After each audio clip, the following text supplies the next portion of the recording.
Hello everyone and welcome back to the English Hour. Today we will begin with structuralism. ये एक बहुत important theory है जो 20th century में आई और लिटरेचर को समझने का एक नया तरीका दिया। सबसे पहले हम समझते हैं कि स्ट्रक्चर क्या होता है। तो स्ट्रक्चर का मतलब है एक ऐसा ऑर्गेनाइज्ड सिस्टम जिसमें हर पार्ट एक दूसरे से जुड़ा होता है, राइट? उसके बाद में ही जाके उसका एक मीनिंग बनता है।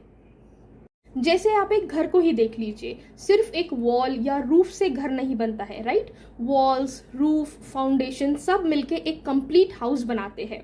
या फिर एक टेबल का ही एग्जांपल ले लो। टेबल का अगर टॉप और लेग्स अगर दोनों चीजें अलग अलग कर दी जाए तो वो टेबल नहीं कहलाएगा, राइट? लेकिन जब ये चीजें, ये अलग अलग पार्ट्स एक सिस्टम में जुड़ते हैं तब टेबल का पूरा फंक्शन समझ में आता है। ये हो गया बेसिक स्ट्रक्चर का मीनिंग, स्ट्रक्चर की बेसिक डेफिनेशन। आपको अगर स्ट्रक्चरलिज्म अच्छे से पढ़ना है, अच्छे से समझना है, तो आपको इसके पहले न्यू क्रिटिसिज्म पढ़ना पड़ेगा क्योंकि ये एक क्रोनोलॉजी के साथ में हुआ था, राइट? तो स्ट्रक्चरलिज्म जो है वो न्यू क्रिटिसिज्म के बाद में आया था। और अगर हम न्यू क्रिटिसिज्म की बात करें तो उसका मेन फोकस था टेक्स्ट इटसेल्फ या फिर टेक्स्ट के जो एलिमेंट्स है, जैसे वर्ड्स हो गया, इमेजरी या फिर सिंबोलिज्म।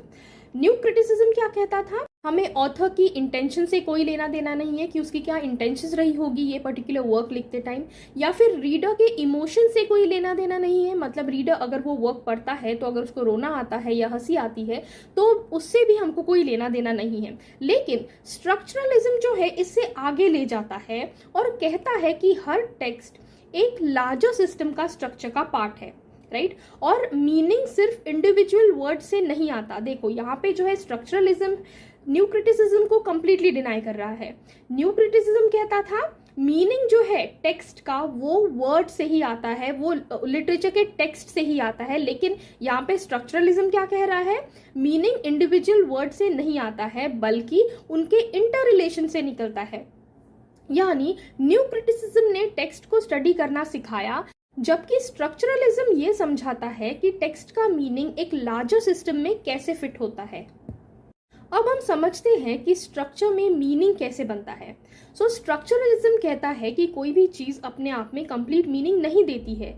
हर पार्ट का अर्थ जो है तभी समझ में आता है जब हम उसको दूसरे पार्ट्स के रिलेशन में देखें। अभी अभी हमने एक हाउस का एग्जाम्पल देखा, राइट? अगर सिर्फ वॉल्स को देखो तो घर कंप्लीट नहीं लगेगा।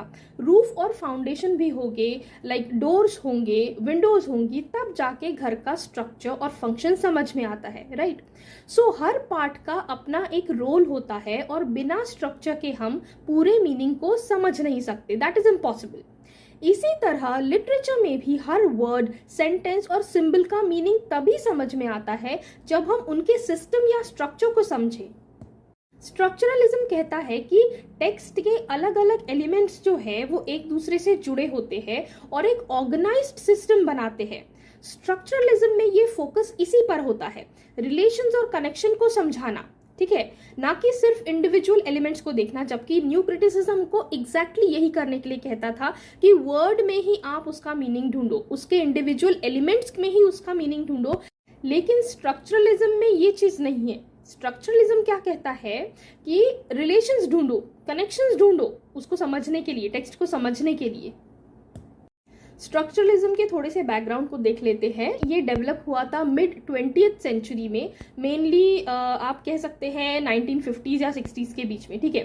सो ये थियोरी लैंग्वेज स्टडीज से इंस्पायर हुई थी, स्पेशली फर्डिनांड दी सोशर के आइडियाज से। इनिशियली लिंग्विस्टिक्स में फोकस था कि लैंग्वेज कैसे सिस्टम के थ्रू काम करती है। स्ट्रक्चरलिज्म ने ये आइडिया लिटरेचर और कल्चर तक एक्सटेंड किया और कहा कि हर टेक्स्ट या कल्चरल प्रैक्टिस एक लार्जर सिस्टम का पार्ट है। देखो अच्छे से समझो, मतलब जो है ये इंडिविजुअल एलिमेंट्स या टेक्स्ट को अलग अलग नहीं देखते, अनलाइक न्यू क्रिटिसिज्म, बल्कि उनके रिलेशंस, रूल्स और पैटर्न्स को स्टडी करते हैं। और एक बात स्ट्रक्चरलिज्म ने कही कि जैसे लिटरेचर, माइथोलॉजी और इवन ह्यूमन थॉट में ये स्ट्रक्चर्स कैसे काम करते हैं, ये भी हमको स्ट्रक्चरलिज्म बताता है। सो अगर हम न्यू क्रिटिसिज्म से थोड़ा सा इसको कंपेयर करें तो न्यू क्रिटिसिज्म में फोकस था टेक्स्ट पर, ये आपको पता है, राइट? लेकिन स्ट्रक्चरलिज्म कहता है कि टेक्स्ट के अंदर और टेक्स्ट के बाहर भी एक सिस्टम होता है और मीनिंग उस सिस्टम के रिलेशन से ही समझ में आता है। अब हम फर्डिनांड दी सोशर के बारे में पढ़ेंगे। तो स्ट्रक्चरलिज्म के मेन थिंकर थे फर्डिनांड दी सोशोर।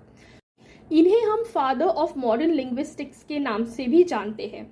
इनका जो कोर्स था इनके स्टूडेंट्स ने पब्लिश किया था, जिसका नाम था the course in general linguistics. So basically इन्होंने कोई बुक लिखी नहीं थी, लेकिन इनके जो आइडियाज थे, इनके जो थ्योरीज थे, इनके स्टूडेंट्स ने पब्लिश किए थे एक बुक में जिसका नाम है course in general linguistics. Saussure ने 4 मेन आइडियाज दिए जो स्ट्रक्चरलिज्म की फाउंडेशन बन गए। लैंग एंड पेरोल, सिंक्रोनिक और diachronic study, signifier and signified और आर्बिट्रेरीनेस ऑफ द साइन। सो इन चारों को हम लोग बहुत अच्छे से डीप में स्टडी करेंगे। मैं पॉइंटर्स दूंगी आगे, तो आप इन चारों के बहुत अच्छे से नोट्स तैयार कर लीजिए क्योंकि ये चारों ही बहुत इंपॉर्टेंट है। तो स्टार्ट करते हैं। सोशोर ने लैंग्वेज को 2 पार्ट्स में डिवाइड किया, एक लैंग और एक पेरोल। लैंग मतलब लैंग्वेज का पूरा सिस्टम, उसमें आता है ग्रामर, रूल्स और कन्वेंशंस जो एक कम्युनिटी में शेयर होते हैं, मतलब पूरा का पूरा लैंग्वेज का सिस्टम। ये स्टेबल होता है और हर मेंबर उस सिस्टम को फॉलो करता है। पेरोल मतलब इंडिविजुअल स्पीच, यानी जब कोई इंसान लैंग्वेज को रियल लाइफ में यूज करता है, ये हर पर्सन के हिसाब से वेरी कर सकता है, राइट। आपका लैंग्वेज अलग होगा, लाइक आप किस तरीके से यूज करते हैं वो अलग होगा, मैं किस तरीके से यूज करती हूँ वो अलग होगा। एग्जाम्पल से आपको समझ में आएगा, ठीक है। सो एक क्रिकेट को ही देख लीजिए, रूल्स जो सब फॉलो करते हैं ये लैंग है, लेकिन एक पर्टिकुलर मैच में जो प्लेयर्स खेल रहे हैं अपने अपने हिसाब से खेल रहे हैं वो है पेरोल। हिंदी ग्रामर भी एक सिस्टम है, वो है लैंग, राइट। लेकिन जब एक स्टूडेंट क्लास में हिंदी बोलता है ये है पेरोल। सो सोशोर कहते हैं कि ट्रू मीनिंग लैंग्वेज में तभी समझ आता है जब हम पूरे सिस्टम को देखें, ना कि सिर्फ इंडिविजुअल स्पीच को। सो आई होप आपको लैंग और पेरोल अच्छे से समझ में आ गया हो। तो हम बढ़ते हैं सिंक्रोनिक वर्सेस डायक्रॉनिक की तरफ। सो सोशोर ने लैंग्वेज को स्टडी करने के 2 तरीके बताए, सिंक्रोनिक और डायक्रॉनिक। सिंक्रोनिक स्टडी का मतलब है लैंग्वेज या सिस्टम को एक ही पॉइंट पर स्टडी करना, मतलब आज की लैंग्वेज या टेक्स्ट का स्ट्रक्चर और रूल्स को समझना। लेकिन डायक्रॉनिक स्टडी इससे अलग है, इसका मतलब है लैंग्वेज या सिस्टम के एवोल्यूशन को समझना, यानी कि टाइम के साथ साथ उसमें क्या चेंजेस आए हैं, क्या क्या एडवांसमेंट्स हुई है वो। सो एग्जाम्पल से समझते हैं। अगर हम आज की हिंदी स्टडी करते हैं या फिर आज की हिंदी जो हमने पढ़ी है, जो हमको पढ़ाई गई है, उसकी स्टडी करते हैं तो वो हो गई एक सिंक्रोनिक अप्रोच। लेकिन अगर हम हिंदी का एवोल्यूशन देखें, जैसे हिंदी को संस्कृत से लिया गया है, संस्कृत के कुछ वर्ड्स डाले गए हैं, कुछ पाली लैंग्वेज के वर्ड्स डाले गए हैं, राइट। सो वो हो जाएगा एक डायक्रॉनिक अप्रोच। सो इंग्लिश को ही देख लो, आज की स्पेलिंग्स और ग्रामर के जो रूल्स है वो सिंक्रोनिक स्टडी में आते हैं, लेकिन जो ओल्ड इंग्लिश से मॉडर्न इंग्लिश तक का डेवलपमेंट है, जो सफर है, वो है डायक्रॉनिक अप्रोच। स्ट्रक्चरलिज्म में जो ज्यादा फोकस है वो सिंक्रोनिक स्टडी पर होता है, क्योंकि इसका गोल होता है सिस्टम के अंदर के पैटर्न्स और स्ट्रक्चर को समझना, ना कि हिस्टोरिकल चेंजेस को या फिर हिस्टोरिकल डेवलपमेंट्स को समझना। आई होप आपको सिंक्रोनिक अप्रोच और डायक्रॉनिक अप्रोच अच्छे से समझ में आ गई हो। तो हम आगे बढ़ते हैं सिग्निफायर एंड सिग्निफाइड पे। सोशोर कहते हैं कि हर साइन के 2 पार्ट्स होते हैं। सिग्निफायर मतलब वो वर्ड या साउंड या इमेज जो हमें कोई चीज दिखाती है, और सिग्निफाइड मतलब वो मीनिंग या कॉन्सेप्ट जो हमें उस वर्ड या इमेज से समझ में आता है, जो हमारे दिमाग में बनता है। एग्जाम्पल से आपको अच्छे से समझ में आ जाएगा। वर्ड ट्री को देखो, ये एक सिग्निफायर है, मतलब बस वर्ड या साउंड TREE ट्री, ये सिर्फ एक साउंड है जो हम कह रहे हैं ट्री, TREE ट्री, ये सिर्फ एक वर्ड है या सिर्फ एक साउंड है, राइट।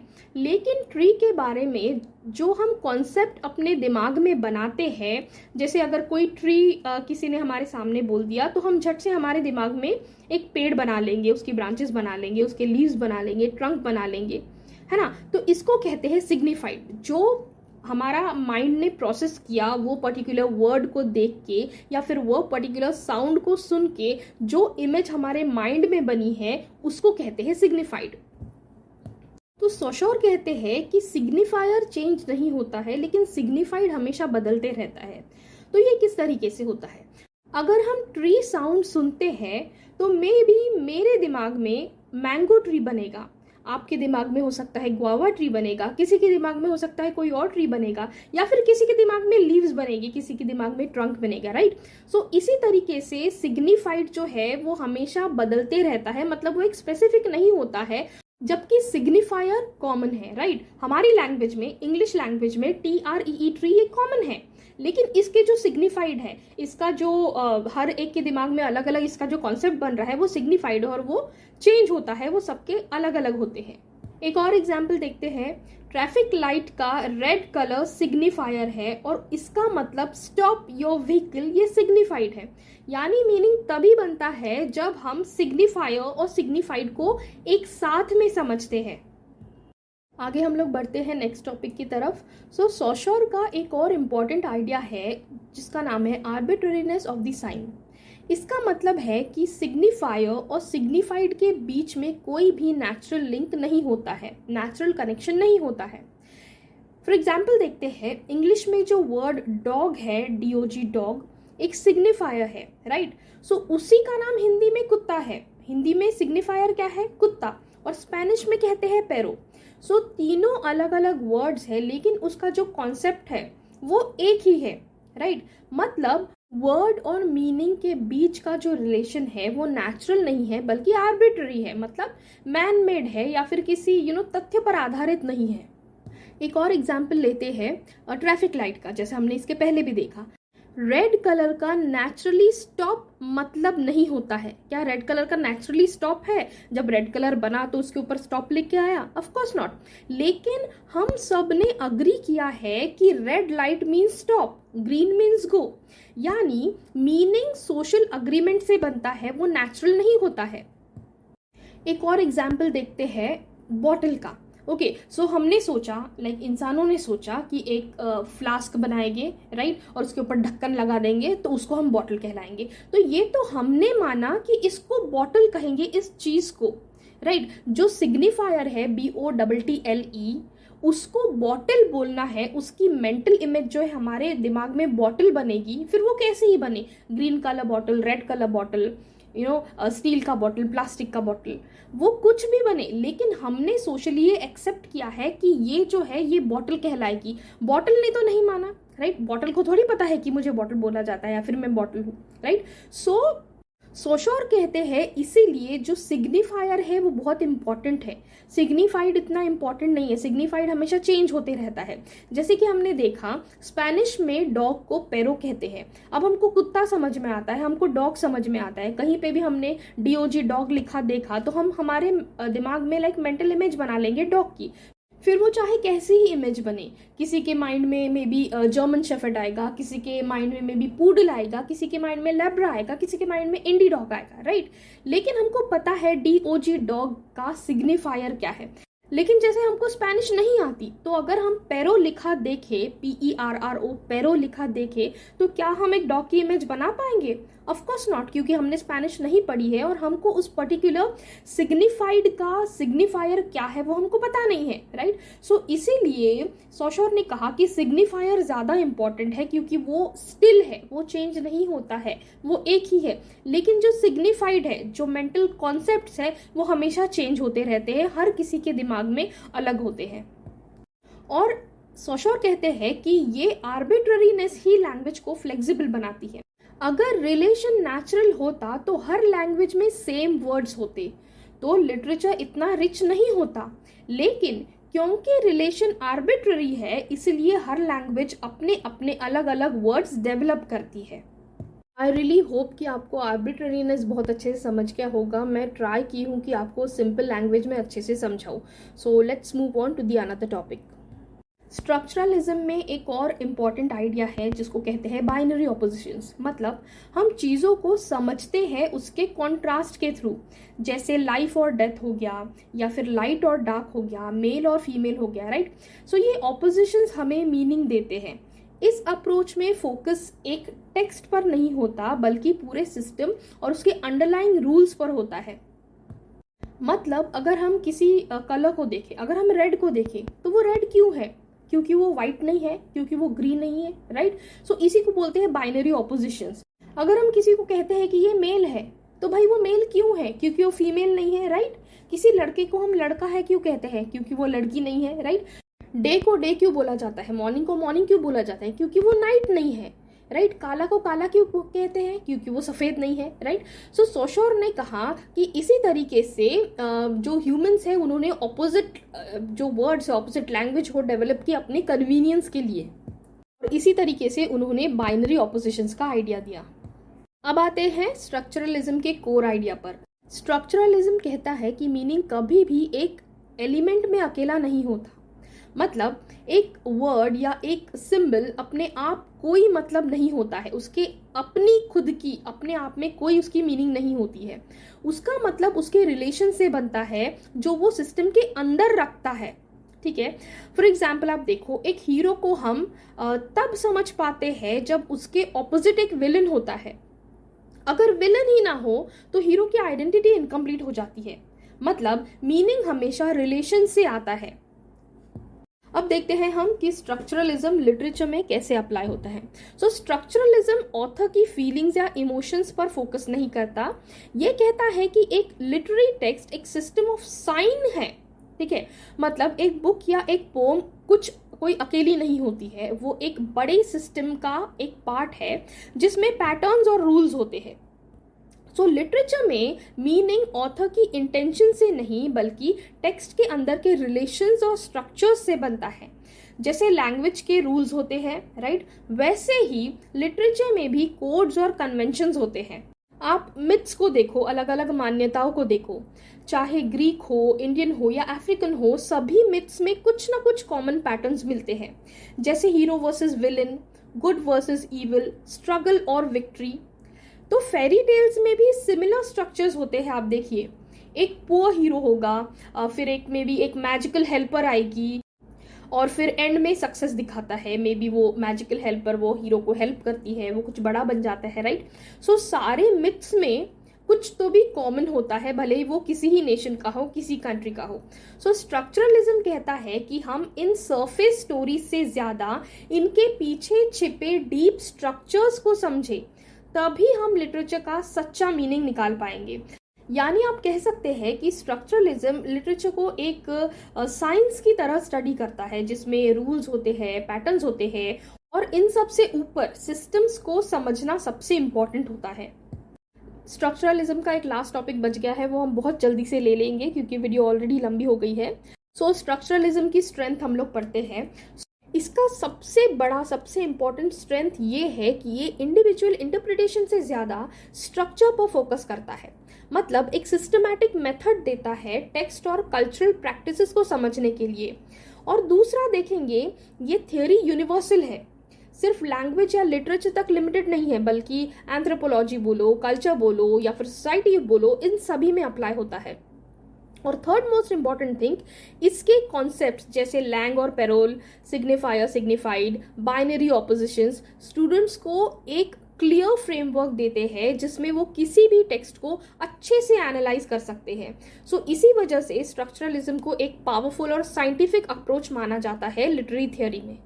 सो ये था स्ट्रक्चरलिज्म का कंप्लीट लेक्चर। इसके हर एक चैप्टर को हमने बहुत अच्छे से डिस्कस किया, और आगे हम लोग पढ़ेंगे पोस्ट स्ट्रक्चरलिज्म, जो स्ट्रक्चरलिज्म को चैलेंज करता है और ज़्यादा कॉम्प्लेक्स लेवल पर मीनिंग को समझता है, और वो भी पढ़ना आपके लिए बहुत इंपॉर्टेंट है, ठीक है? सो हम नेक्स्ट लेक्चर में पोस्ट स्ट्रक्चरलिज्म कवर करेंगे पूरा, start to end, with all the chapters. और आपको अगर मेरे पढ़ाने का तरीका अच्छा लगता हो, मेरे पॉइंटर्स अच्छे लगते हो जिससे कि आप नोट्स तैयार कर सकते हैं, या फिर आपको आपकी एग्जाम प्रिपरेशन में वीडियो थोड़ी भी हेल्पफुल लगती हो, तो प्लीज़ एक लाइक कर दीजिए, सब्सक्राइब कर दीजिए, और आपके जितने भी MA in English literature students हैं या फिर फ्रेंड्स हैं या फिर जो भी लिटरेचर लवर्स हैं उनके साथ में शेयर करिए। Thank you so much, bye bye.